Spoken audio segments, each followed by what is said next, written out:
excellent.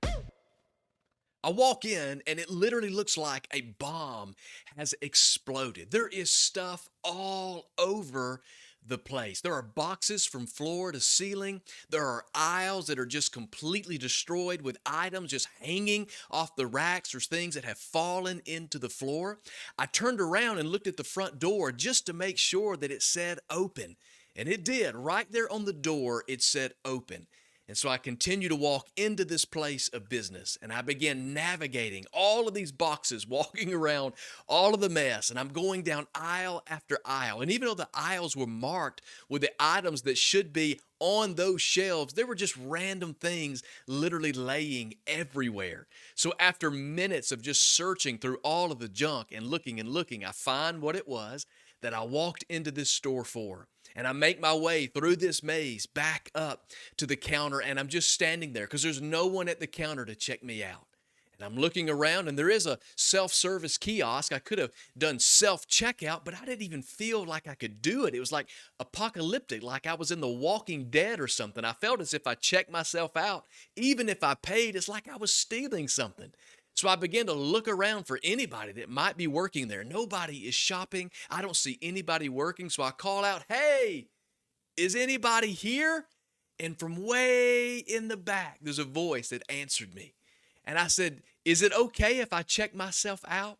And she said, "Yeah, that'll be fine. Go ahead." This female voice from somewhere back in the abyss answered me. And I said, "Well, aren't you afraid that somebody's going to steal something? I mean, nobody's watching."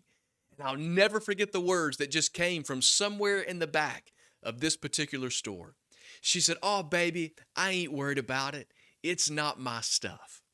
You know, it's been said that customer service is dead. What do you think? Well, welcome to the Mind Your Business podcast, the podcast for whatever business is on your mind. Let's get started. Well, that's excellent.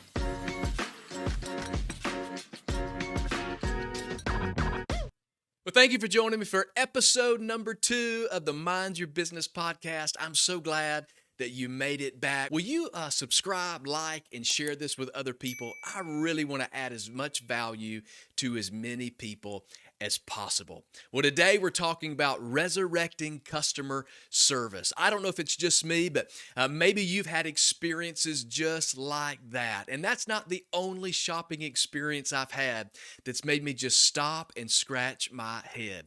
And so when you do a little research, according to many different surveys, one specifically, the 2023 CCW Market Survey, said that customer satisfaction has experienced a 57% decline.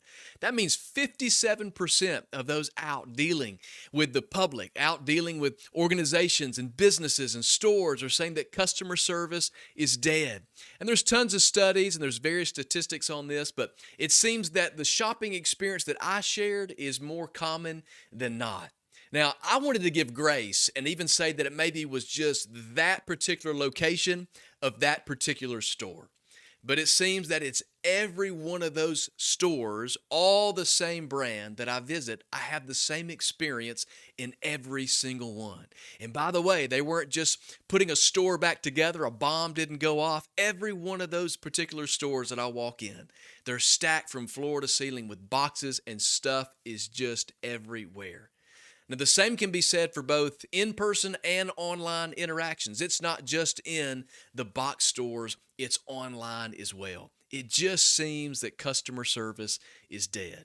And so today, I want to talk about how we can resurrect this customer service.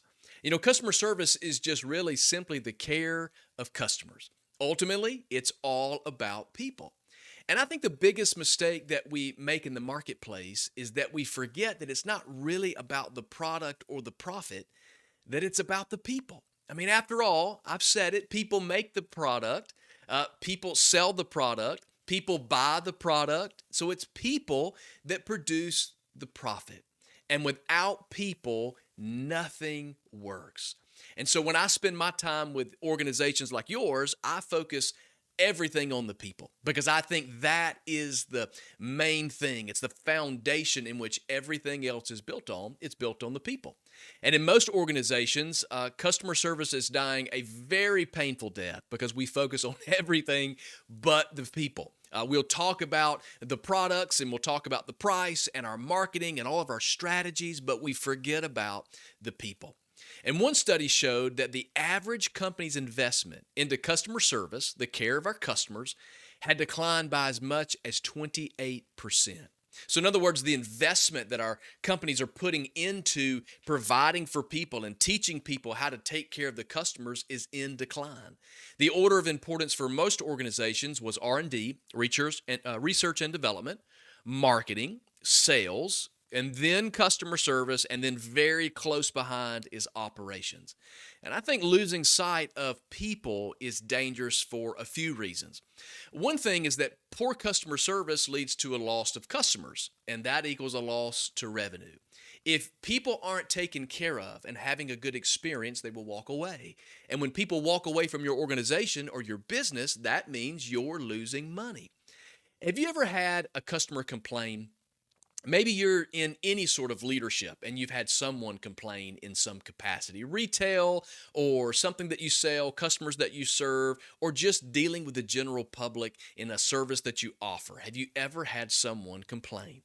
Well, when people complain, we're often tempted to just dismiss them as if they're the problem. In other words, when they come to you and complain about something that's happened, their experience, most of the time today, people are looked at like they're the problem because they're complaining. And we've forgotten the principle that the customer is always right. I don't know why we have such a difficult time in our organizations today just admitting when we're wrong and accepting the feedback that we get. And I want to challenge you in this because statistics show, this is powerful, that only 1 in 26 will complain. The others just walk away. Think about that. Every time someone brings a complaint to you, that means that tons of other people just walked away. They didn't even give you any feedback. They didn't even offer anything to you. They just decided to walk away. And this means that we better lean into the complaints and value their feedback because those who aren't complaining are just taking their business somewhere else. Now, this increases the cost of business. This is another problem we have with poor customer service is that when customers walk away, it increases the cost of business because you have to replace those customers. And when you have to replace those customers, it costs a lot more to acquire a customer than to keep a customer. So on average, depending on the industry that you're in, acquiring a new customer can cost about 5 to 7 times more than retaining an old one. So for every customer that walks away because of a bad experience, it's going to cost you greatly in order to replace that one individual. And then this puts more pressure on other departments in your organizations, like maybe the sales and marketing department, because they have to work harder to reach and acquire new customers. It's a very competitive market out there today with social media and all the means that is competing for our attention. It really takes a lot to grab the attention of people today so that their eyes are on your product or your service. I was thinking about the Super Bowl that we just passed, and man, what pressure it must be to produce something so creative for the Super Bowl. Now, people do an incredible job doing that, but it's more pressure on the departments when you walk in and go, we're losing people and we've got to work real hard to get these customers back. And not to mention that today, even more so than ever, this has always been true, but even more so today, that bad news travels fast. If you don't believe me, just take a look at the customer freak out TikToks and you'll see exactly what I'm talking about. You will see people losing their minds. And when people do that, it goes viral. In the social media world that we live in today, there are plenty of places for bad news to spread. And it spreads a lot faster than good news ever did. Now, you can choose to ignore the death of customer service, or you can work to resurrect it in your organization. After all, listen to this, 86% of people will pay more for a good experience. Think about that. 86% 90% of people say they would pay more just to have a good experience. They'll pay more not to have to argue with someone. They'll pay more for someone who says the customer is always right. They'll pay more for someone that will go, we messed up. It's our problem. Let us make it right. So what can you do? Well, let me offer you 3 goals for your organization that I think would be beneficial for you. And here's the first that I want to bring you.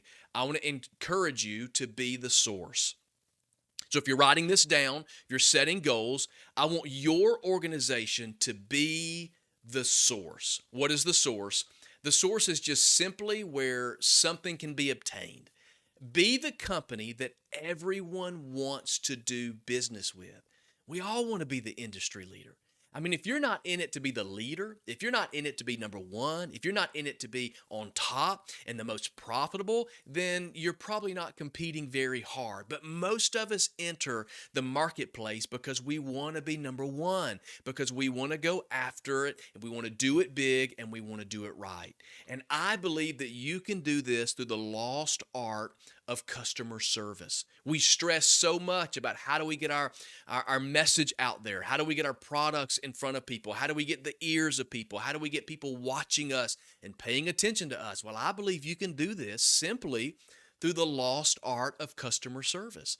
Now, while organizations have forgotten that it's all about the customer, you can use that to your advantage. While other people have forgotten that we're here to take care of our customers, that's an advantage to you if only you'll lean into it.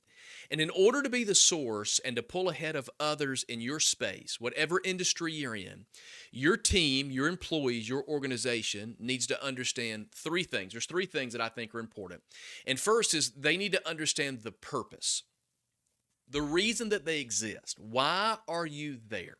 So let me ask you this question. Could your team or your employees communicate the why your organization exists? In other words, they may know that you sell shoes, for example, but do they know why that you sell shoes? There are a lot of companies that sell shoes. I mean, there are a lot of different competitors in the same space for all of us.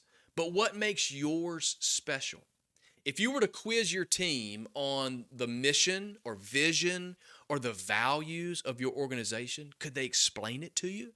And if they could tell you, is it more than just verbiage that they have ingested? Is it something more than they just know, but is it something that they understand? I bet everyone in your organizations knows what they do, but do they know why that they do it?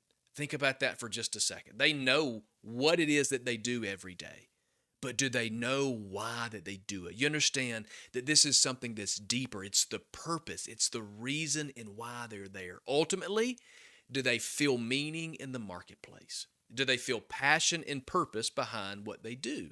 Are they working for people or are they working for profit? Remember that if they work for people, the profit will follow.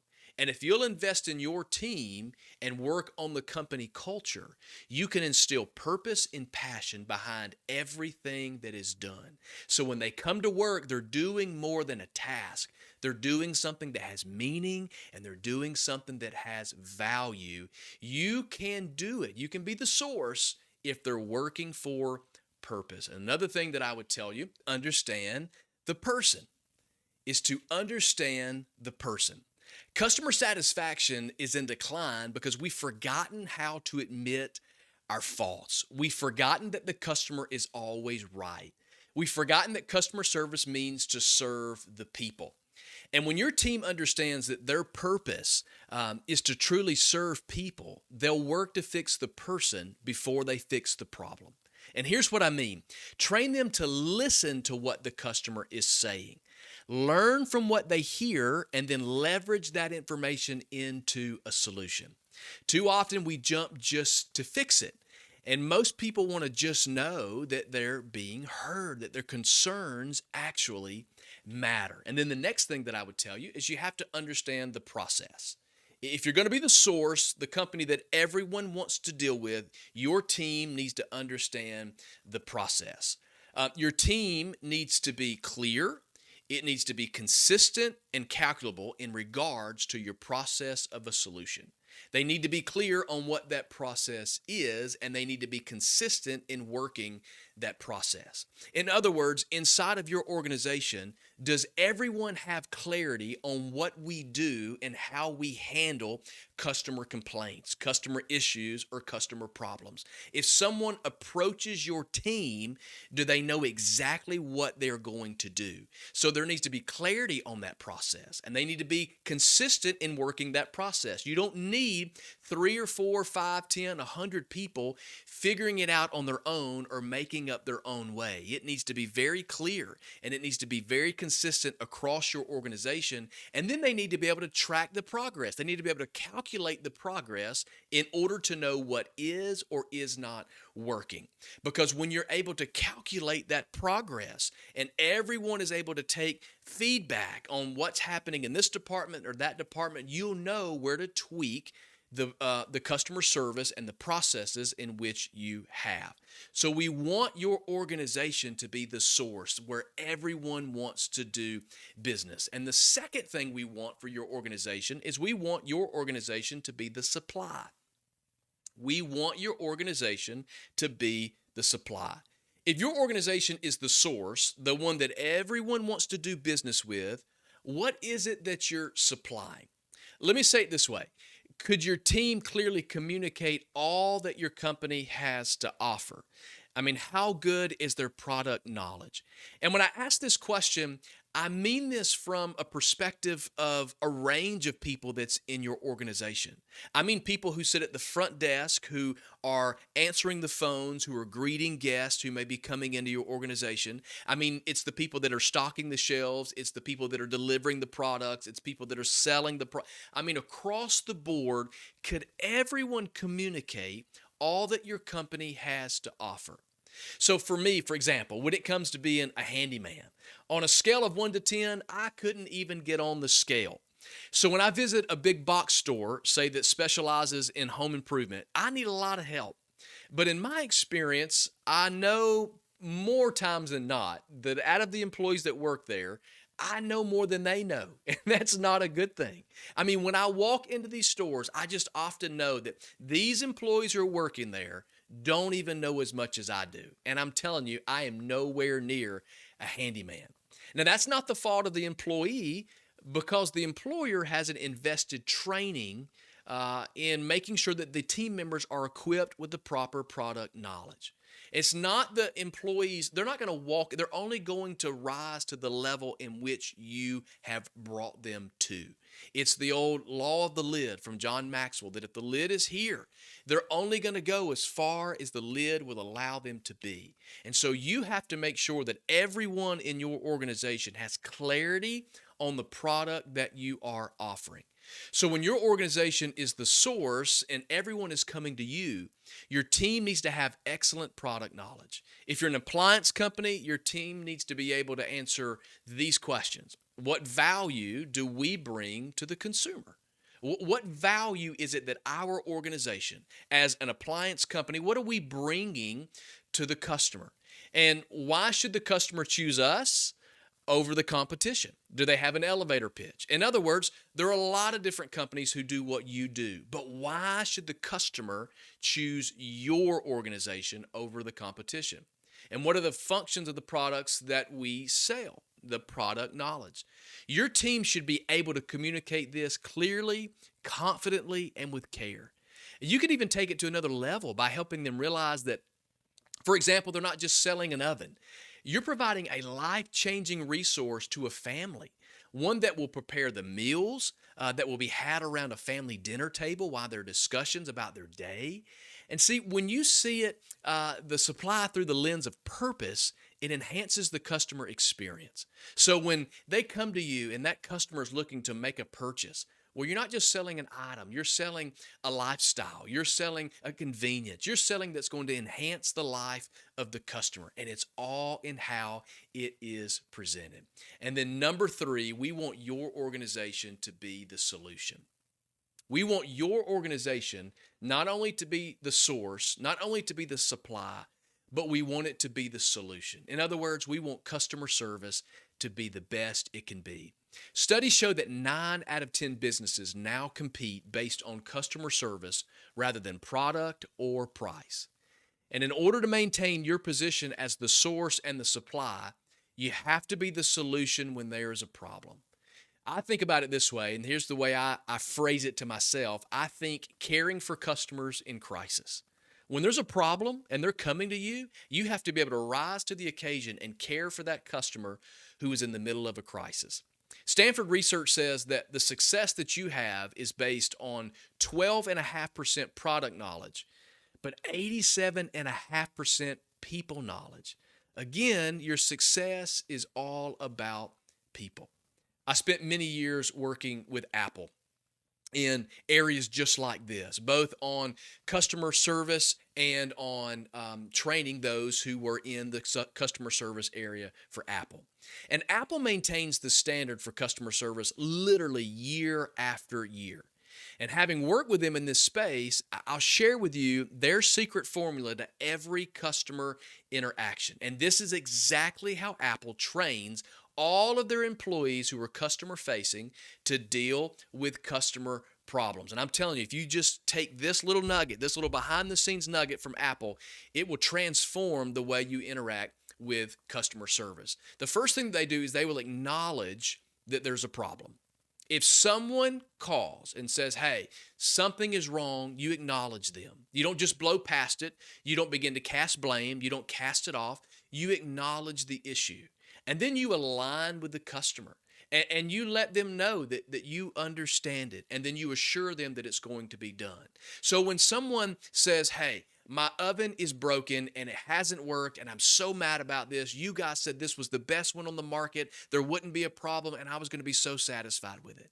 It's not cooking. It's not heating. It's not doing.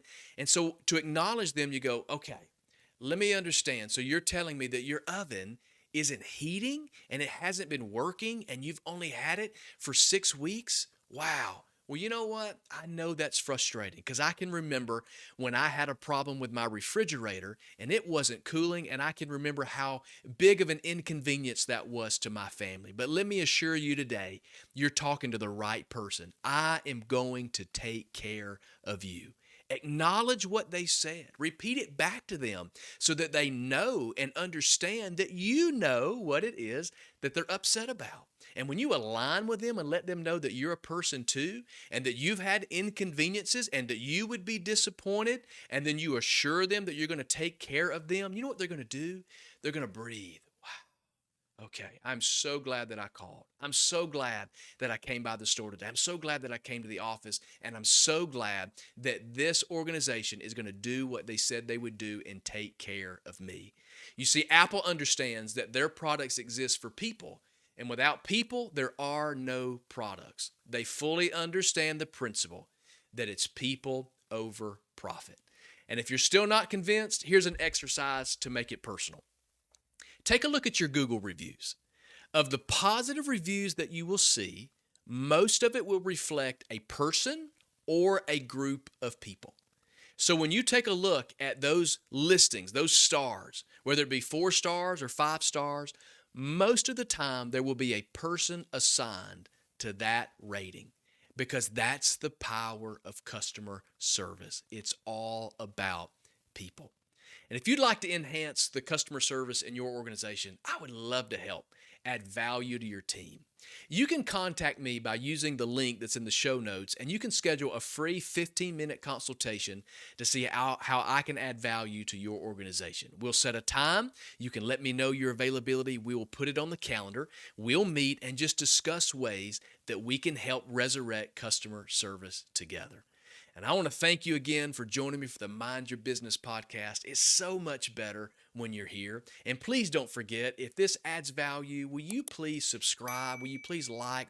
And will you please share this with everybody so that we can make a difference together? Well, again, I'm so glad that you were part of the Mind Your Business podcast today, talking about whatever business is on your mind. We'll see you next time.